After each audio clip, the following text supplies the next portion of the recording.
पुढच्या महत्त्वाच्या बातमीकडे। सकाळपासून मुंबईमध्ये जोरदार पाऊस सुरू आहे आणि त्यामुळे विहार तलाव हा ओव्हरफ्लो झालेला आहे, तर मिठी नदी धोकादायक पातळीवरती पोहोचली आहे। मुंबई महानगरपालिकेने स्थानिकांना सतर्कतेचा इशारा दिलाय।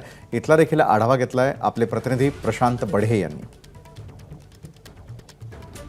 मुंबईमध्ये सकाळपासून जोरदार पावसाने हजेरी लावलेली आहे। अशामध्ये विहार तलाव देखील भरलेला आहे आणि त्याचा परिणाम जो आहे तो मुंबईच्या मिठी नदीवर झालेला पाहायला मिळतो आहे। मिठी नदी आता धोकादायक स्थिती पातळीच्या जवळपास गेलेली आहे। खरं तर मिठी नदी 2.7 मीटर पर्यंत गेल्यानंतर तिची धोकादायक पातळी समजली जाते। आता ती सध्याच्या स्थितीमध्ये 2.6 मीटर इतकी भरलेली आहे आणि आजूबाजूला क्रांतीनगर असेल, संदेश नगर हा परिसर असेल, या ठिकाणी आता मुंबई महानगरपालिकेने स्पीकरच्या द्वारे जनतेला सतर्कतेचा इशारा देण्यास सुरुवात केलेली आहे।